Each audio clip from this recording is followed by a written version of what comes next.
जय यीशु की। मैं हूं प्रियंका डामोर और आप देख रहे हैं रेडियो वेता शीर्षक की हिंदी सर्विस। कलीसिया समाचार में आप सभी का स्वागत है। कलीसिया समाचारों में प्रमुख है, गोवा के लोगों ने 16वीं सदी के बेसिलिका के पास पर्यटन परियोजना का विरोध किया। ईसाई विधायक ने धर्मांतरण के आरोप को खारिज किया। बेदखली का सामना कर रहे कैथलिक मुस्लिम चैरिटी के दावे से लड़ेंगे। विरोध प्रदर्शन का नेतृत्व करने वाले बिशप पर वन भूमि के अतिक्रमण का आरोप। नोबेल विजेता ने दीर्घायु के लिए 3 सुझाव साझा किए। उड़ीसा में ईसाई विरोधी अभियान के लिए मीडिया और सरकार को दोषी ठहराया गया। जैकोबाइट सीरियन ऑर्थोडॉक्स चर्च को नया कैथोलिकोस मिला। बिशप ने केरल राज्य पर ईसाइयों के साथ भेदभाव करने का आरोप लगाया। अब जानते समाचार विस्तार से। गोवा के लोगों ने 16वीं सदी के बेसिलिका के पास पर्यटन परियोजना का विरोध किया।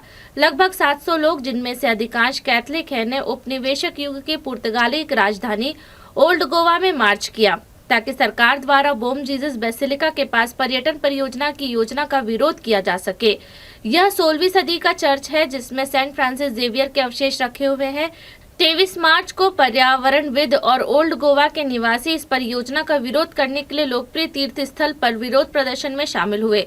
गोवा पर्यटन विभाग ने कथित तौर पर बेसिलिका के पास 16वीं सदी के चर्च के खंडहरों पर एक पर्यटन मॉल बनाने की योजना बनाई थी। ईसाई विधायक ने धर्मांतरण के आरोप को खारिज किया। गुजरात में आदिवासियों के बीच धर्मांतरण के आरोप में घिरे एक ईसाई विधायक ने कहा कि राजनीतिक प्रतिद्वंदियों ने उन्हें 2027 के राज्य चुनाव में भाग लेने से रोकने के लिए ऐसी कहानियां गढ़ी हैं। भारतीय जनता पार्टी के सदस्य और प्रोटेस्टेंट मोहन भाई कोकनी पर पिछले नवंबर से धर्मांतरण के आरोप लग रहे हैं। आदिवासी बहुलक व्यारा निर्वाचन क्षेत्र का प्रतिनिधित्व करने के लिए 2022 में 182 सीटों वाली राज्य विधानसभा के लिए चुने गए कोकनी ने कहा, लेकिन मैं इससे बेफिक्र हूँ। कोकनी ने 25 मार्च को कहा कि उनके विरोधी उनकी राजनीतिक छवि को धूमिल करना और उनके राजनीतिक करियर को खत्म करना चाहते हैं। बेदखली का सामना कर रहे कैथलिक मुस्लिम चैरिटी के दावे से लड़ेंगे। अपने घरों से बेदखल होने की धमकी के कारण केरल राज्य में लगभग 600 परिवार, जिनमें से अधिकांश कैथलिक हैं, न 16 महीने से चल रही भूख हड़ताल जारी रखने की कसम खाई है।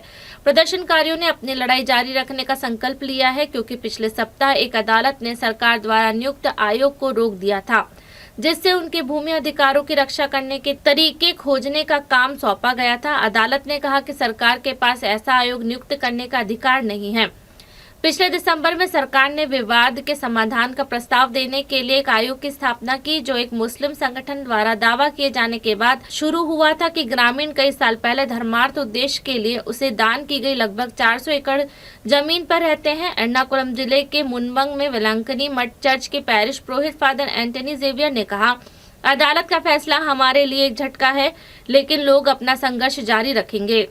विरोध प्रदर्शन का नेतृत्व करने वाले बिशप पर वन भूमि में अतिक्रमण का आरोप। केरल में एक 88 वर्षीय कैथलिक बिशप और 23 अन्य लोगों पर प्रतिबंधित वन में प्रवेश करने के लिए कानूनी कार्यवाही का सामना करना पड़ रहा है, क्योंकि उन्होंने एक अवरुद्ध सार्वजनिक सड़क को फिर से खोलने की मांग करते हुए एक मार्च का नेतृत्व किया था। केरल राज्य वन विभाग के कोतमंगलम के सेवानिवृत्त बिशप जॉर्ज और निर्वाचित प्रतिनिधियों सहित अन्य लोगों के खिलाफ वन कानूनों का उल्लंघन करने और वन भूमि में अतिक्रमण करने के आरोप दायर किए हैं। ईस्टर्न राइट सिरो मलाबार चर्च के पब्लिक अफेयर्स कमीशन ने सचिव फादर जेम्स से 24 मार्च को कहा, यह बेहद निंदनीय है कि एक बुजुर्ग बिशप के खिलाफ सार्वजनिक मुद्दे की वकालत करने के अतिक्रमण का मामला दर्ज किया गया है।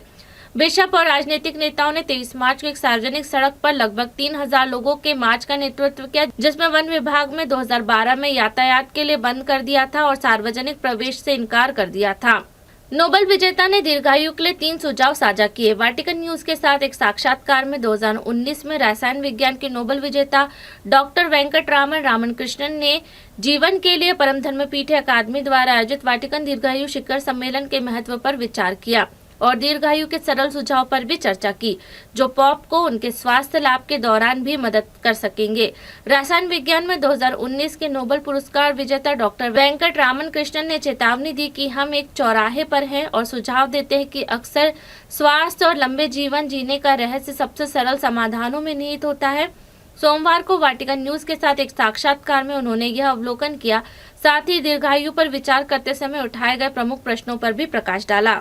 उड़ीसा में ईसाई विरोधी अभियान के लिए मीडिया और सरकार को दोषी ठहराया गया। पूर्वी उड़ीसा के जिले में ईसाइयों के प्रति बढ़ती दुश्मनी के कारणों का अध्ययन करने वाली 6 सदस्यीय टीम ने इस समस्या के लिए मीडिया और नई सरकार को दोषी ठहराया है।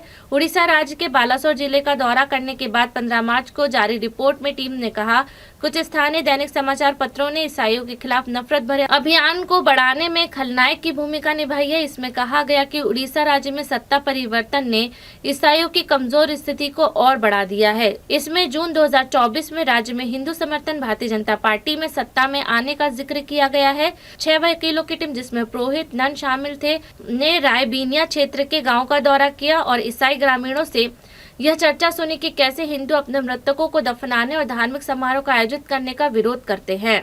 जैकोबाइट सीरियन ऑर्थोडॉक्स चर्च को नया कैथोलिकोस मिला। सीरियन ऑर्थोडॉक्स चर्च के सर्वोच्च प्रमुख ने 25 मार्च को लेबनान की राजधानी बेरूत में एक समारोह का दौरा भारत में अपने चर्च के नए नेता का अभिषेक किया।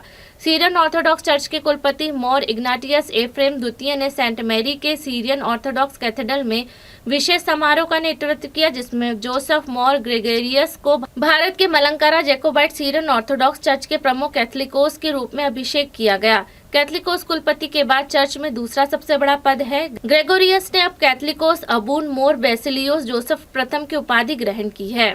बिशप ने केरल राज्य पर ईसाइयों के साथ भेदभाव करने का आरोप लगाया। एक कैथोलिक बिशप ने केरल राज्य में राज्य सरकार पर ईसाइयों के साथ भेदभाव करने और राजनीतिक लाभ के लिए उन्हें कल्याणकारी उपायों से वंचित करने का आरोप लगाया है।